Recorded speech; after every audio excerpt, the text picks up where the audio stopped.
much for coming to this video tour of the city of Centerville. We're here right along Spring Valley Road, across the street from the library and just down the street from the Centerville Police Department. Come on in, we want to show you around.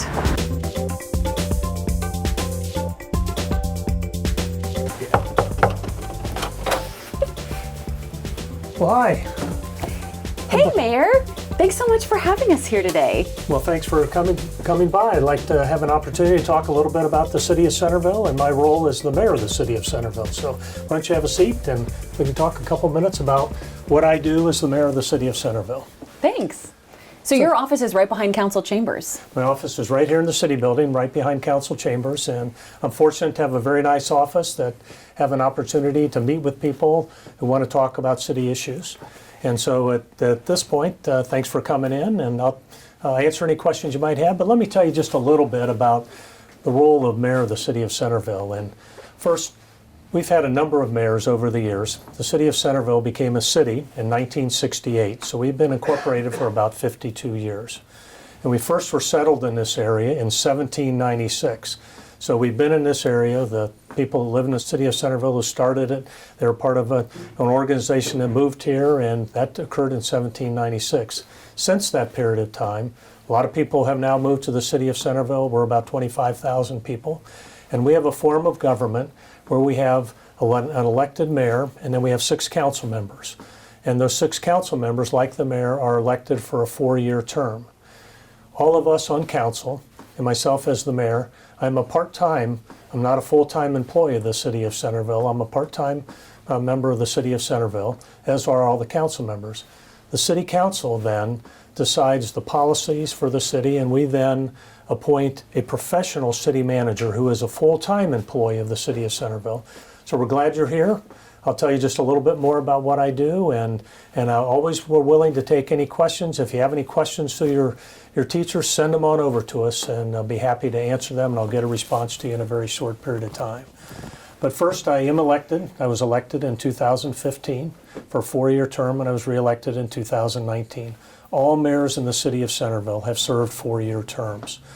What we do as the city council, and I as the mayor, I sit down like you might do at your home and set an agenda for what you're going to do during the course of the week or any projects that you have.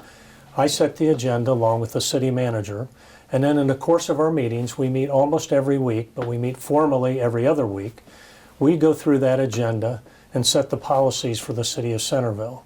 And some of those policies might be how much money we spend on the police department, how much money we spend on roads each year to improve our roads, plus how much we might invest in concerts and programs over at Stubbs Park. And then what we do as the council, we ask the city manager to make sure that those policies that we are asking him to implement, that he gets them done. So during the course of the year, we don't, as council members or the mayor, we don't sit around and say, well, this street should be repaved.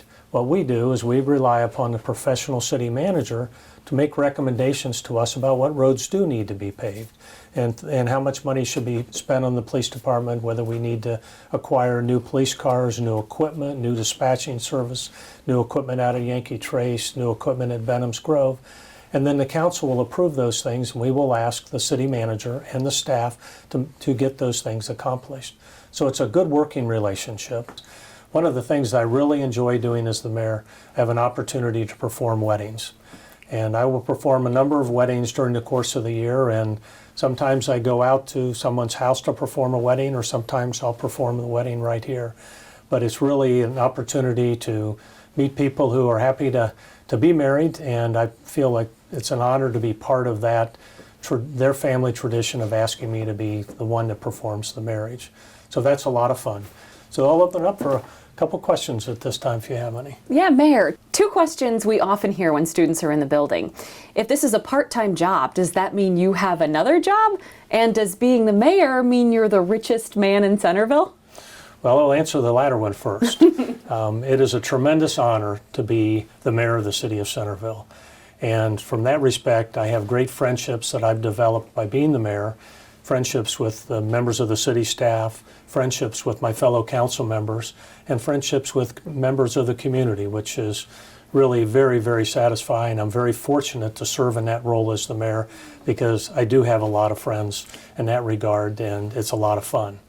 It is a part-time job. I'm an attorney, and we have a family-owned business in addition to that, and the hours that I put in here as the mayor, I really appreciate the opportunity to do so, and I know that as I look back upon it on the years when I'm no longer mayor, I will definitely miss the opportunity to work with the fine people in our community, our council members, and our fellow staff members. This is where I have private meetings where people want to come in and speak with the mayor, but we have our public meetings out in the council chambers where all the council members meet. Let me show you what that's like out in the council chambers. Great. When we're in here, this is where all the voting takes place. In favor of approving ordinance of 14-20 indicate by saying aye. Aye. We don't do any voting outside of the council chambers or in a formal meeting. But if people come into the chambers and they want to make a comment regarding an item, then they can come in here in the council chambers and present a petition or present a comment regarding any item that's before the council. Thanks for visiting the city of Centerville today and enjoy your tour. All right, thanks so much, Mayor Compton. We're actually going to keep going. Speaking of exceptional services, let's head upstairs and meet the city manager. Come on. Hey everybody, I have somebody important I want you to meet. We're going in the office right now of Centerville's city manager.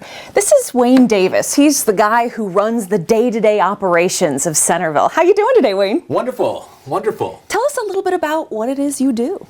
So my name is Wayne Davis. I'm the city manager of the city of Centerville. So my responsibility is to take care of the day-to-day operations. I'm appointed by city council. I have 7 bosses, including the mayor, Brooks Compton, deputy mayor Joanne Rao, and 5 other council members who are elected by the citizens of the city of Centerville. Those other 5 members include Mark Ingert, Bill Sayre, Belinda Kenley, Duke Lunsford, and John Palcher. They are my 7 bosses, and they give me direction on a monthly, weekly, sometimes even daily basis for making sure that we're following the rules here at the city of Centerville with our police department, public works department, golf course operations, and with our various administrative responsibilities that we have here in the municipal building. Okay, Wayne, a couple of our most frequently asked questions. How often do you get to ride in a Centerville Police Department cruiser? Those are reserved as the office space for our police officers. That's a good answer, but maybe not a fun answer, Wayne. No, I would really love to be able to ride along with our police officers. Okay, pop quiz. What's the one part of your job that you think second graders and third graders would have no idea about? I go to a lot of events and I go to a lot of night meetings, and I work with various other cities and communities throughout the area. And so it's just a wonderful job. It's a great opportunity. I get to work with our city council, I get to work with our staff, and I get to work with our citizens. And you've been in local government for? 30 years. A few. A few. All right, thanks so much, Wayne. That's our city manager. And now we're going to head to finance. Hey everybody, this is Tyler Roark. He's our finance director for the city of Centerville. Tyler, can you kind of tell us a little bit about what you do with all the city's money? Absolutely. Good afternoon, everyone. As Kate mentioned, my name is Tyler Roark. I'm the finance director here with the city of Centerville. What the finance department does primarily is manage all the money for the city. We collect tax revenue as our main source of revenue from all of our residents to provide city services, whether that's police services, public works services, the finance department itself. We manage the budget, we do the audit and all the accounting for the city. So those are examples of some of the services that we provide as a finance department for the city of Centerville. What's something that the city is in charge of maintaining? Sure. So the streets located within our city are paid for with Centerville tax dollars, whereas federal highways are paid maybe from the state or the federal government. The city of Centerville pays for Centerville-specific streets. The Centerville Police Department, the renowned Centerville Police Department, is paid for with Centerville tax dollars. And here's the big question. How much money is in the bank, Tyler? How much do you take care of in your budget? I would say the total budget for the city of Centerville is $50 million for all of our funds. What's the biggest expense for the city? I would say public safety payroll, which can be $6 to $7 million per year. And that's police officer paychecks? Yes, police officer paychecks or the repaving of the streets throughout town would be the 2 largest items in our annual budget every year. So you were always really good at math? Yes, I think I knew at a young age. Actually, in high school, I took an accounting course, I think my senior year, and knew that's kind of what I wanted to do when I got into college. And I went to Ohio State for my undergrad and majored in accounting, and here I am today. That's awesome, Tyler. Thank you. Is there any sort of illustration to show us how all of this works? Yeah, let's play a little game here. We want to show you how the concept of tax dollars work, which is what the city uses to pay its expenses. So with us, we have 3 individuals here. We have volunteers, some of my staff members. First, over here on my right, we have a reporter, which represents a private sector employee. On my left, we have a doctor. And then last, our third employee is a public safety employee, a police officer that works in the public sector. So to show you how this works, just like your mom and dad at home, about every 2 weeks, they're going to get a paycheck for their job as far as wages. And so when that happens, we'll call it a payday Friday. We get 3 for you and 3 for our doctor. So then the question always is, well, how is our third employee, the police officer, paid? How does that work? And the answer is taxes. So as part of your pay every 2 weeks, and your parents included, we will take a piece of that paycheck. So that's 1/4 in this exercise and 1 from you. And then the city also has a payday Friday. And now Chris has his wages as well, just like all of us. It's just funded a little bit differently with income taxes. We're going to head back into council chambers where we have city planner Mark Yandrick. Now, Mark does a lot with maps and the layout of our city. What are you working on?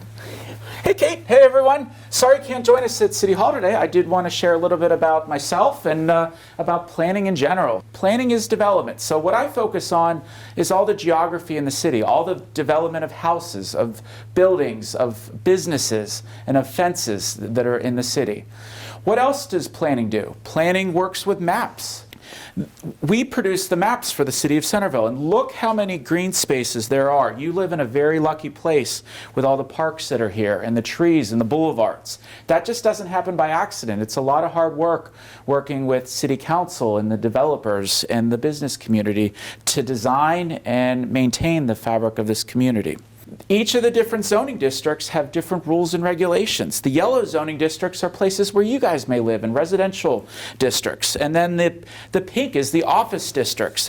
So planning is all about how that comes together. I want to show you about some recent things that we've shared with the community. And how many are familiar with downtown Centerville? We're now calling it Uptown Centerville.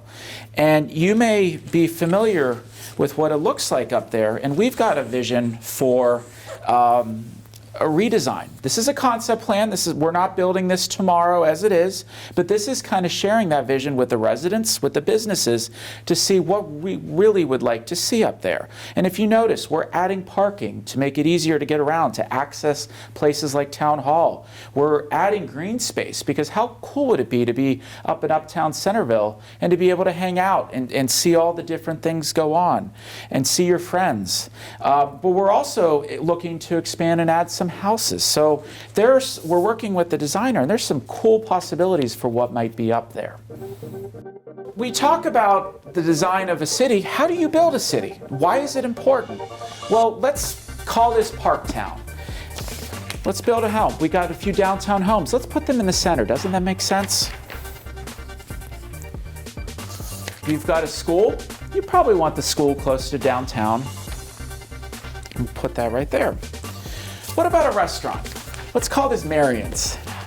Do you guys want to go to Marion's? Let's put that close to downtown. How about a retail store? We'll put a retail store next to Marion's. You're both going to be shopping at both places, so let's put that there. What about a playground? Do you want to put a playground next to Marion's? Maybe. But you know, what if you had to drive very far to get to that playground? Well, why don't we put that next to the school? Does that sound like a better idea? How about a gas station? You know, where would a gas station go? Would it go downtown? It could. When you go to some smaller towns, you know, there are gas stations there. But would you put it next to a playground? Unlikely. You know, if you're playing around with your friends, do you want to smell gasoline? I don't think so. So why don't you put a gas station down by the retail store? Those are commercial. What about homes? You know, we've got a developer that wants to build all these nice new homes that look very nice. You guys might get some more classmates. Would we want to put it by a restaurant? you know, you may enjoy it by a restaurant, but if you live next to a Taco Bell, could you imagine hearing every night, "Welcome to Taco Bell, can I take your order?" I don't think so. It would get annoying. It would get loud. It might get smelly. So, and we wouldn't put it by a gas station for that same reason with the smell, but we would want to put it by the playground. You guys would like having a playground nearby. Another house, you got to put houses near each other. So we'll put the playground, we'll put the second house near the playground, nearby the school. The last one is a factory. And you think a factory might be this big smelly thing that is you don't want next to your house. We understand that, you know, but factories are really important for cities, for jobs, for the products that they make. So while we wouldn't put those downtown, we're going to put those in the city, but maybe closer to the fuel stations and on the outer periphery. So that's how a city is made. Okay, Mark, I have a question. Absolutely. There are some communities where you might have a gas station next to a school, next to a store and homes. How does that happen? That sometimes happens because there hasn't always been zoning in the city or location. So this helps us move forward with best practices where maybe we didn't know any better. Maybe that gas station's been there for 100 years. Okay, guys, now we're gonna get in the car and head out of the city building to show you something else really cool. Hey everybody, I'm here at our Public Works building with Director Pat Turnbull. Pat, this is a giant garage. What are all these big vehicles for? Sure, let's go take a look at a couple. So right here we have a small dump truck that's set up with this big tank of water. So we use that in the summertime to water some of the beautiful flowers that you see throughout the city. But most importantly, in the wintertime, this also becomes our brine truck. So we put salt in this with water that we mix up and put it on the roads to keep them from being slippery when it starts snowing and getting icy in the winter. Roughly how much time do your crews spend just watering flowers and grass? Boy, a lot. So, I mean, Centerville's a beautiful place, and every day there's a truck out. You might see it out at City Hall or over at the police department watering some of the flowers. And sometimes I know the water that's in these tanks can come from ponds in the city. What else? All right, let's go take a look at the salt barn. This one's gonna have to be super fast. Sped up.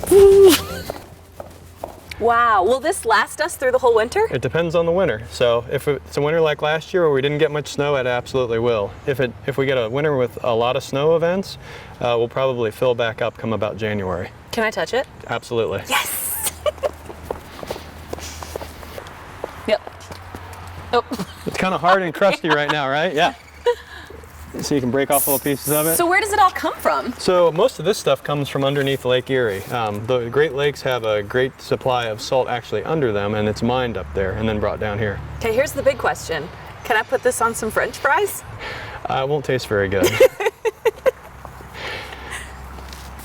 Why is it here now? It's a beautiful day. Yeah, so actually a lot of this salt is left over from last winter. So we keep it under this cover and it kind of protects it from having a bunch of runoff, but generally it kind of gets hard and crusty on the top and it'll be ready to go. All you have to do is break through it with a piece of equipment and dump it in your brine or put it in the back of your truck and it's ready to use. So underneath that crust, it's totally usable. Wow.